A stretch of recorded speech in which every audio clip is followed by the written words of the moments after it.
Ever seen ribbon lettering? It's pretty cool, and it's actually pretty easy to learn, especially because I'm gonna give you a free worksheet.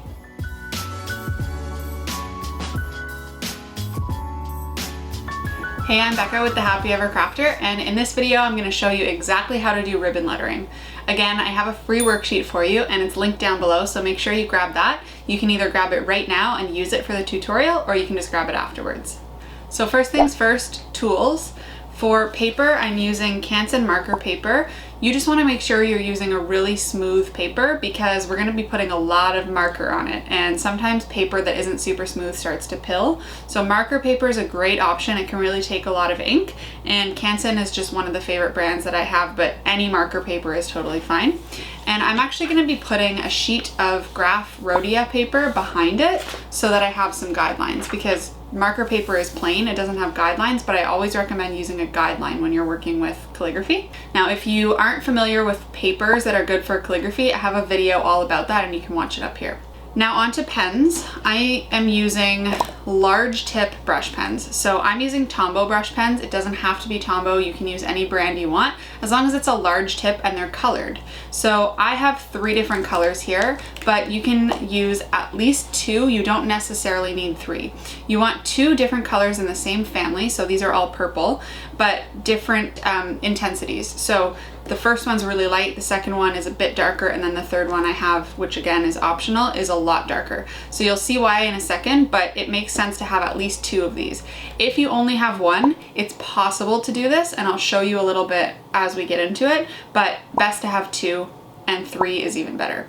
The next thing is a monoline pen. This is a Micron size 03, and this is just going to be used to do some outlining, so it doesn't have to be Micron, just any monoline pen in black. Now, if you've never actually learned calligraphy before, we're jumping right past that. I have lots of videos about beginner calligraphy and how to actually learn the calligraphy part. So if you've never done that before, this tutorial might be a little bit overwhelming, and I recommend you starting with one of these videos instead. That'll get you started with the calligraphy part, and then you can come back to this when you're feeling a little bit more adventurous. We're going to start with one single letter, and then I'm going to show you how to do a full word. So the first step is to actually just draw your letter. And what you want to keep in mind when you're doing this is that with ribbon lettering, you want your upstrokes to be thicker than they normally would. So usually in calligraphy, you have a really thin upstroke and a thick downstroke. In ribbon lettering, it's actually going to work better if you have a slightly thicker upstroke. So I'm going to put a little bit more pressure on my upstroke.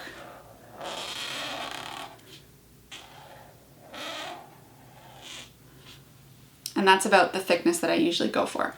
Okay, step number 2 is to take your monoline pen and you're gonna go over the outline of the whole letter.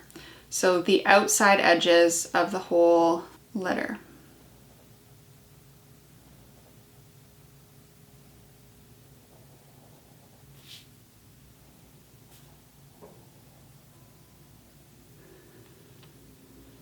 Okay, and sticking with this same pen, now you're going to draw in sort of where the folds would be. So if you picture the way a ribbon would bend, some pieces are going to fall behind and some pieces are going to fall in front. Now, the easiest way to do this when you're working with calligraphy letters is to think about your upstrokes and your downstrokes and separating them. So for example, I know that I want these upstrokes to be behind the downstroke, and that's kind of the general rule, is the thinner lines will be in the back. So what I'm going to do is I'm going to separate them by adding that line there.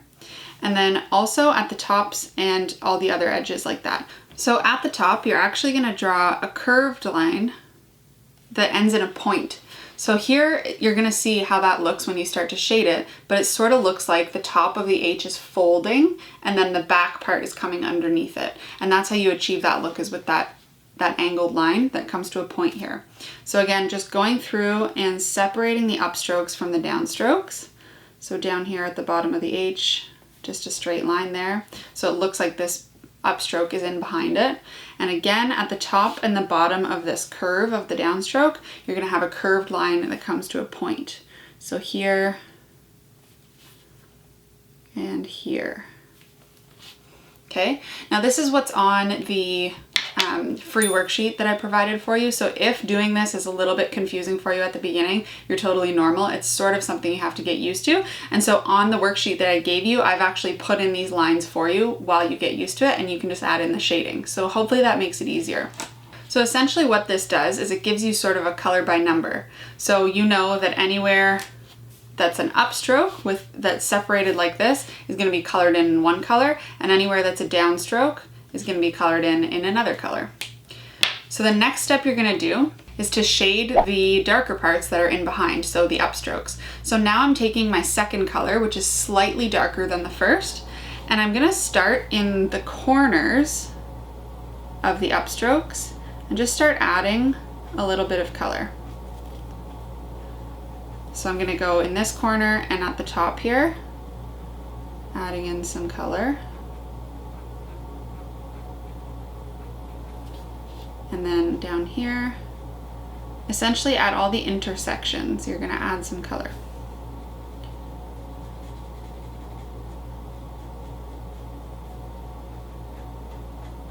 And now I'm going to switch back to the lightest color I was using and use it to blend. So now I'm just blending the darker parts because it should be darkest at the edges, but you still want the whole upstroke to look like it's behind the downstroke, so the whole thing should be slightly darker. And so right away, you can start to see that this is looking a lot more 3D. Now you could leave it just at this step and it looks awesome, but I like to do a couple extra things that make it really pop out. So now I'm going to take my darkest pen, and if you don't have a dark pen like this, you can just use the medium darkness one and add a little bit more, but I'm going to actually go one step further and make it really dark. So now I'm taking my darkest one and I'm going just at the edges of the overlaps.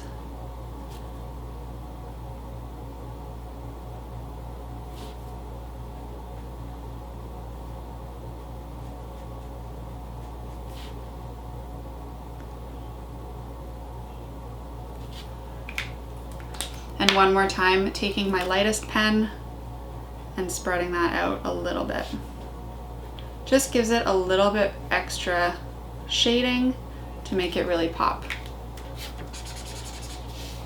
And the last part that's sort of optional as well is to really think about what part of the ribbon would be the highest up. If it was all folded over itself, which part would be the highest up? Because that part should be the lightest, which means that these downstrokes should actually have a little tiny bit of shading on them. So I'm taking my lightest pen again, and I'm just adding a tiny bit of it at the top and the very bottom. Because on this H, that middle part would probably get the most light hitting it, which means it would be the lightest. And same thing on this part. This middle part of the H would be the lightest, and as you move your way into the corners, it would be a little bit darker. So now you've got these little spots that really start to pop, and I'm pretty happy with that. So now you've got this letter pretty well laid out and you're really happy with it, but what happens if you do this without the black outline? People tend to really like it without the outline on it, so I want to show you how to do that. It's essentially all of the exact same steps, except you're going to skip the step where you added those black outlines, so it's a little bit more thinking about where you're adding the shading. So I'm going to draw that same H again.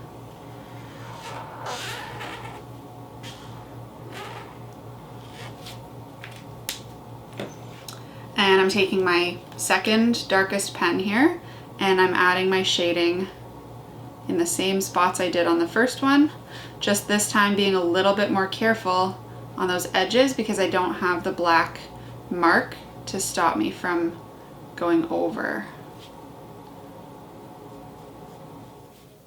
And I'm essentially just going to repeat all the same steps I did in the first one.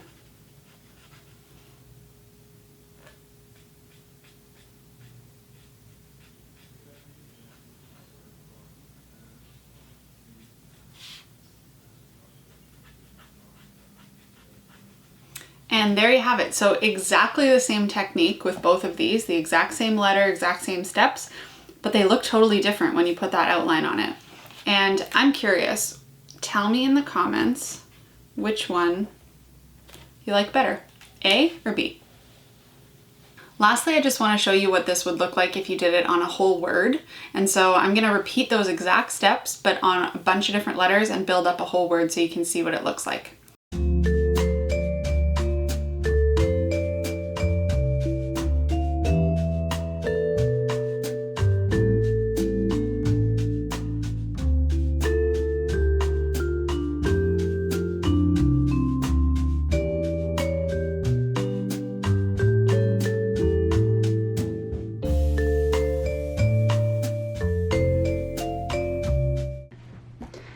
go. There's the final ribbon lettering that I did in my purple color. Now obviously you can do this in a ton of different colors. You can use whatever colors you want. And I actually did a couple in other colors before this video. So I've got one in blue and one in orange. And the last thing I want to point out is that even if you did your whole piece without the black outline, if you decide that you want it at the end, you can use the black outline at the end. So on this orange one, for example, I can start going over the edges with this one and see what it looks like. It's totally up to you what you want to do.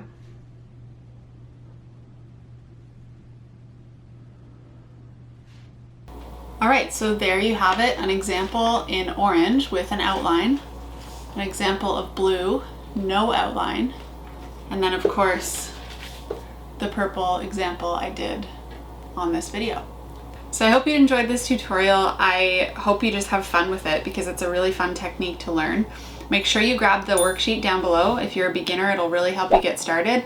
And if you could do me a huge favor, if you liked this video, definitely hit subscribe on the channel because I put 2 new videos out every single week, and having you guys subscribed makes it so much more enjoyable for me to put out a bunch of new content for you.